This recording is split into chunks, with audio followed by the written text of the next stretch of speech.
नाना साहिब का जन्म 19 मई 1824 को महाराष्ट्र में बिठूर जिले के वेणु ग्राम में हुआ।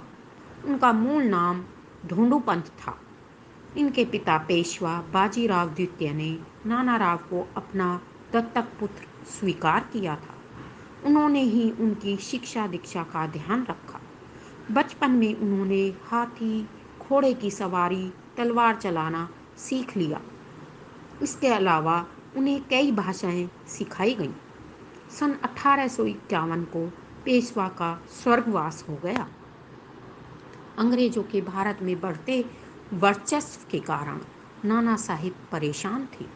लॉर्ड डलहौजी ने देश के ज़्यादातर हिस्सों को अपने कब्जे में लेने के लिए डॉक्ट्रिन ऑफ लैप्स की नीति लागू की, जिसके अंतर्गत भारतीय शासकों के अपने दत्तक पुत्र को उनका उत्तराधिकारी नहीं माना गया और वहाँ पर अंग्रेजों का शासन मानने का आदेश दिया गया। इस तरह ईस्ट इंडिया कंपनी ने बहुत से राज्य हड़प लिए।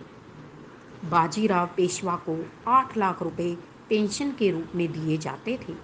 उनकी मृत्यु के बाद अंग्रेजों ने उनके परिवार को यह पेंशन देनी बंद कर दी। इतना ही नहीं, उन्होंने नाना साहब को उनका उत्तराधिकारी मानने से भी इनकार कर दिया। यह नाना साहिब को बर्दाश्त नहीं हुआ। उन्होंने अंग्रेजों के खिलाफ रणनीति बनानी शुरू कर दी। मराठा शासकों में शिवाजी के बाद सबसे अधिक प्रभावशाली शासक के तौर पर नाना साहिब रहे, क्योंकि शिवाजी ने जहां मुगलों की गुलामी अस्वीकार की थी, वहीं नाना साहिब ने भी अंग्रेजों के हस्तक्षेप को बर्दाश्त करने से साफ मना कर दिया था। इस कारण ही अंग्रेजों से युद्ध भी किया। 1857 की क्रांति में नाना साहिब का नाम प्रमुखता से लिया जाता है।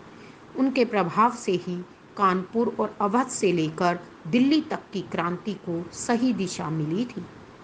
नाना साहिब, जो बालाजी बाजीराव के नाम से भी जाने जाते थे, उनके शासनकाल में महाराष्ट्र का खूब विकास हुआ था।